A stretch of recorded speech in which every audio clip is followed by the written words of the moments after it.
Hi friends. So, నిన్న మనం aptitude యొక్క బేసిక్స్ మాట్లాడుకున్నాం గదా! సో, ఈరోజు పర్సెంటేజ్ యొక్క బేసిక్స్ మాట్లాడుకుందాం. సో, దీని యొక్క బేసిక్స్ అలాగే కొన్ని ఎగ్జాంపుల్స్ మాట్లాడుకుందామండి. సో, పర్సెంటేజ్ అంటే 2 వర్డ్స్ అనమాట. ఇక్కడ చూడండి. పర్సెంట్ అంటే పర్ అంటే ఎవ్రీ, సెంట్ అంటే 100. సో, ఫర్ ఎవ్రీ 100 అంటే ప్రతి 100కి ఇంత ఒక నంబర్ అని అర్థం. ఫర్ ఎగ్జాంపుల్ మీకు క్లియర్‌గా చెబుతాను. 30% ఆఫ్ 1400 అంటే ప్రతి 100కి అని ఇక్కడ చెప్పాను గదా! సో, ఇక్కడ చూడండి. ప్రతి 100కి రూ. 30 అయితే ఎంతొస్తుంది? 1400కి ఎంత వస్తుంది అని అర్థం. సో, ఇక్కడ చూడండి.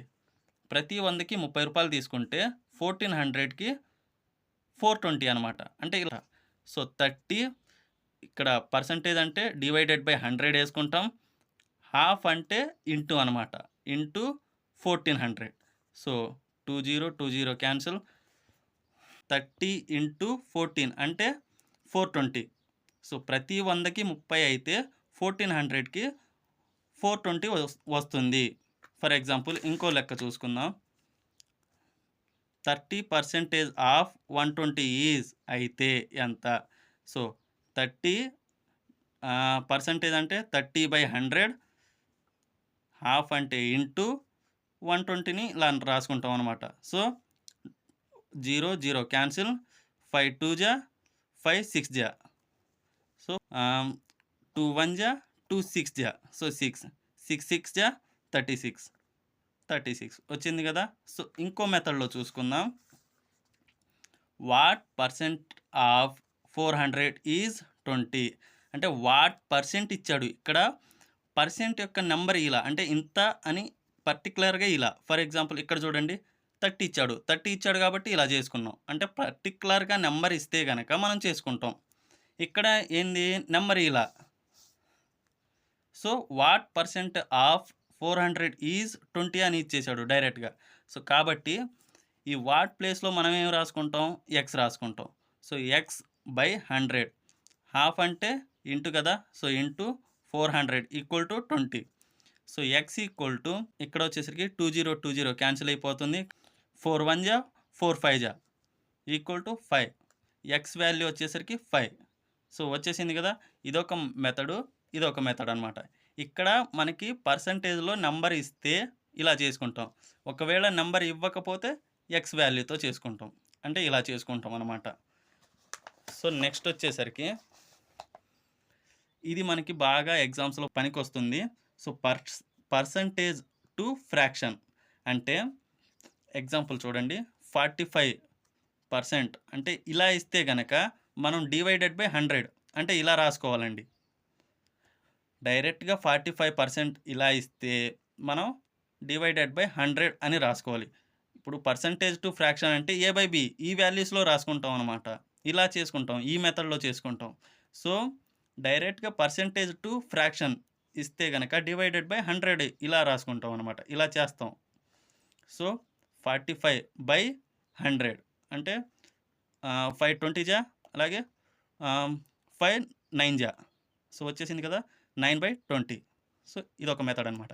ఇది కాంపిటీటివ్ ఎగ్జామ్స్‌లో ఇది చాలా ఇంపార్టెంట్ అండి. సో, దీన్ని బాగా గుర్తుపెట్టుకోండి.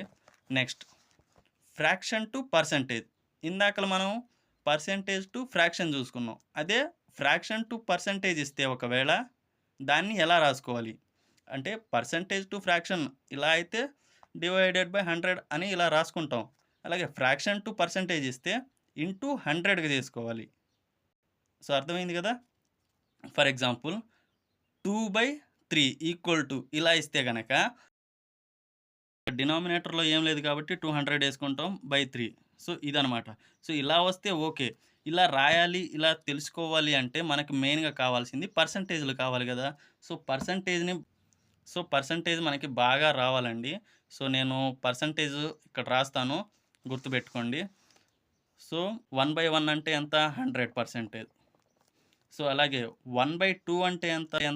50 కదా! సో, ఇక్కడ 50% అనమాట. సో, 1/3 అంటే 33.3%. అలాగే 1/4 అంటే ఇక్కడ చేసాం కదా! 1/2 అంటే 50. దీంట్లో సగం అంటే ఎంత? 25% కదా. సో నెక్స్ట్ 1/5 1/5 అంటే 20. అలాగే 1/6 1/6 అంటే 16.66% అనమాట. 1/7 రాసుకున్నాం. ఇప్పుడు 1/8 అనమాట. 1/8 అంటే 12.5% వచ్చిద్ది. సో అలాగే 1/9 1/9 అంటే 11.11%. 1/10 అంటే 10%. అలాగే 1/11 అంటే 9.09% అనమాట. సో ఇది మాత్రం మనకి కంపల్సరీగా గుర్తుండాల్సిందే. మీరు బట్టి పట్టండి, ఏమన్నా చేయండి. ఇది 1-11 దాకా ఖచ్చితంగా గుర్తుండాల్సిందే. మీకు ఒక చిన్న ఎగ్జాంపుల్ చెబుతున్నాను. సో 16.66% ఆఫ్ 360 ఈజ్ అని ఇచ్చాడనుకోండి. సో దీన్ని ఎలా రాసుకుంటాం? మన మట్టి బుర్రలు కాబట్టి ఇది 16 అంటే ఫర్ ఎగ్జాంపుల్ 16.66 బై ఇక్కడ పర్సెంటేజ్ ఉంది కాబట్టి బై 100 రాసుకుంటాం. సో ఇక్కడ హాఫ్ ఉంది కాబట్టి హాఫ్ 360 ఇలా రాసుకొని చేయాలంటే ఎప్పటికి చేస్తావు నువ్వు? దీనికే నీకు టైం వేస్ట్ అయిపోతుంది. సో కాబట్టి ఇలా చేయబాకండి. సో ఆల్రెడీ 16.66% అంటే మనకు తెలుసు. ఎక్కడ? ఇక్కడ 1/6. సో డైరెక్ట్‌గా వేసుకోవచ్చు కదా. 1/6 ఇంటూ 360. సో ఇలా డైరెక్ట్‌గా వేసుకోవచ్చు కదా. ఇదంతా చేసే బదులు నీకు టైం బాగా వేస్ట్ అయిపోతుంది. సో కాబట్టే నీకు ఇది బాగా గుర్తుండాలి. 1-10. సో ఇది గుర్తుంటే ఇలాంటి లెక్కలు నువ్వు ఈజీగా చేయొచ్చు. దీని ఆన్సర్ వచ్చేసరికి చూడండి. 1 అంటే 1 తీసేయండి. 6 ఇంటూ 360 అంటే 16 360 కదా. కాబట్టి దీని ఆన్సర్ వచ్చేసరికి 16. సో ఇది ఎంత బాగా నేర్చుకుంటే ఆన్సర్స్ అంత ఈజీగా ఇన్ టైంలో చేయగలవు అనమాట. సో ఇది ఫ్రెండ్స్ ఈరోజుటి వీడియో. రేపటి వీడియోతో మళ్ళీ కలుద్దాం.